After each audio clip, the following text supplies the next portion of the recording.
kemarin BNPT menyampaikan bahwa kemudian Pak Basir ini dilibatkan sebagai mitra dalam upaya deradikalisasi. Nah, pesannya adalah dakwah yang menyejukkan, begitu ya, dakwah yang damai. Apa komentar keluarga soal ini, Pak? Saya rasa selama ini apa yang beliau dakwahkan pun sebenarnya menyejukkan. Adapun sebagian orang merasa dakwahnya itu panas ya ataupun dianggap keras, itu kan hanya soal opini kan sebenarnya.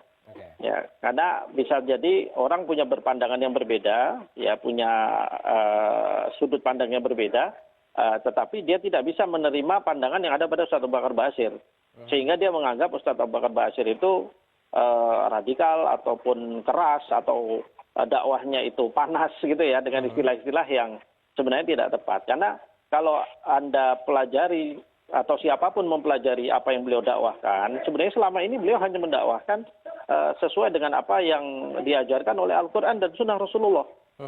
Beliau berusaha untuk kembali atau mengajak umat Islam ini kembali kepada Al-Quran sesuai dan Sunnah Rasulullah SAW sesuai dengan apa yang murni, gitu ya, sesuai semurni mungkin. Begitu. Oke, Pak Rahim terakhir. Kan kita tahu ketokohan Pak Basir ini cukup kuat dan sebagian pihak menilai jika kebebasan Pak Basir ini juga berpotensi Pak membangunkan katakanlah sel-sel teroris untuk kembali menjalankan aksinya yang mungkin terafiliasi sebelumnya, dan kita tahu beberapa waktu lalu juga beberapa amir yang kemudian diduga terafiliasi dengan JAT begitu juga mengakui bahwa doktrinasinya masih terus berjalan.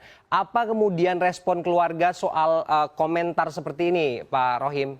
Iya, kami justru ingin menegaskan kepada siapapun pihak yang mengatakan hal demikian ya. Selama ini Ustaz Abu Bakar Basir itu selama kurang lebih 15 tahun ya, atau 10 tahun lah ya, berada di penjara, dan sebenarnya aktivitas terorisme juga nggak berhenti kok. Menurut hemat kami naif sekali kalau kemudian tudingannya malah mengarah kepada Ustaz Abu Bakar Basir. Justru tudingannya ataupun pertanyaannya harus diajukan kepada BNPT yang melakukan aktivitas atau bertugas untuk melakukan deradikalisasi selama ini. Apa fungsinya selama ini? Kenapa tidak berhasil dan tidak tidak menurunkan eskalasi daripada pemikiran-pemikiran ekstrim dan keras itu? Pertanyaannya kan demikian. Maka seharusnya kita harus jujur, karena Ustaz Abu Bakar Basir dianggap kalau sekarang ini keluar, maka ini akan dianggap meningkatkan eskalasi serangan terorisme dan sebagainya. Buktinya selama ini 10 tahun beliau berada di penjara pun masih ada serangan teroris. Ya kan? Artinya kan nggak ada pengaruhnya begitu beliau di penjara atau tidak di penjara. Justru bertanya kepada instansi yang ditugasi untuk menangani masalah itu. Yang ditugasi untuk menyelesaikan masalah itu yang selama ini apa yang sudah mereka lakukan untuk menangani atau mengatasi problematika berpikir ekstrim yang ada di sebagian kalangan di Indonesia ini, begitu. Oke. Seberapa mungkin kemudian Pak untuk peran mitra untuk deradikalisasi ini akan dijalankan oleh Pak Basir? Pada prinsipnya Ustaz Abu Bakar Basir sejak dulu itu selalu mengajak pada kedamaian, damai dalam di bawah bimbingan syariat Allah Subhanahu wa Ta'ala. Cuma sekali lagi pandangan ini selalu dianggap keras oleh sebagian orang yang berbeda pendapat, begitu.